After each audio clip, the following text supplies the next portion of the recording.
Venezuela membuka ruang negosiasi untuk mencapai kesepakatan dengan Amerika Serikat dalam memerangi perdagangan narkoba.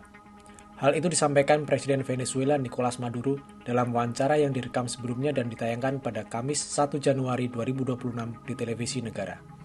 Dalam wawancara dengan jurnalis Spanyol Ignacio Ramonet, Maduro mengatakan pemerintah Amerika Serikat tahu posisi Venezuela karena Caracas telah memberitahu banyak juru bicara mereka. Y el gobierno de Estados Unidos lo sabe porque se le hemos dicho a muchos de sus voceros que si quieren conversar seriamente de un acuerdo de combate contra el narcotráfico, estamos listos. Que si quieren petróleo de Venezuela, está lista Venezuela para inversión estadounidense como con Chevron, cuando quieran, donde quieran y como quieran.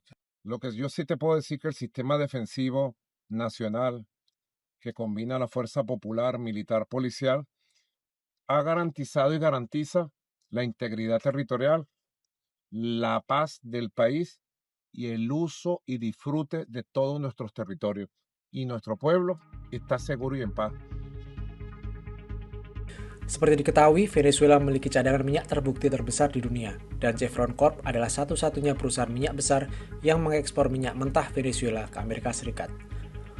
Wawancara Maduro tersebut direkam pada malam tahun baru 2026, pada hari yang sama ketika militer Amerika Serikat mengumumkan serangan terhadap 5 kapal yang diduga digunakan untuk penyelundupan narkoba.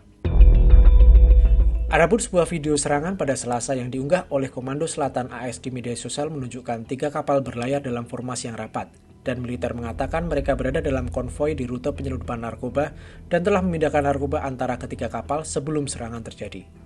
Militer AS menyatakan 3 orang tewas saat kapal pertama terkena serangan, sementara orang-orang di 2 kapal lainnya melompat ke laut dan menjauh dari kapal sebelum diserang. Pasukan AS menyerang 2 perahu lagi pada Rabu dan menewaskan 5 orang yang diduga menyelundupkan narkoba di rute penyelundupan.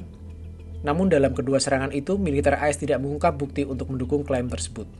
Menurut angka yang diumumkan oleh pemerintahan Trump, serangan terbaru ini meningkatkan jumlah serangan militer AS terhadap kapal-kapal yang diduga menyelundupkan narkoba dari Venezuela menjadi sebanyak 35 kapal, dengan jumlah korban tewas menjadi setidaknya 115 orang sejak awal September 2025.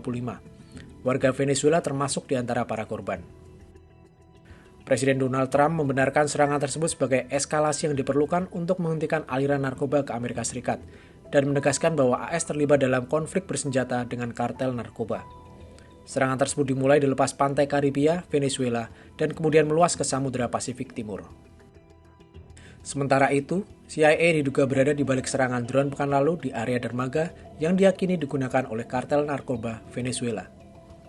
Ini adalah operasi langsung pertama di wilayah Venezuela sejak serangan kapal dimulai, sebuah eskalasi signifikan dalam kampanye tekanan pemerintahan AS terhadap Maduro yang telah didakwa dengan tuduhan narkoterorisme di Amerika Serikat.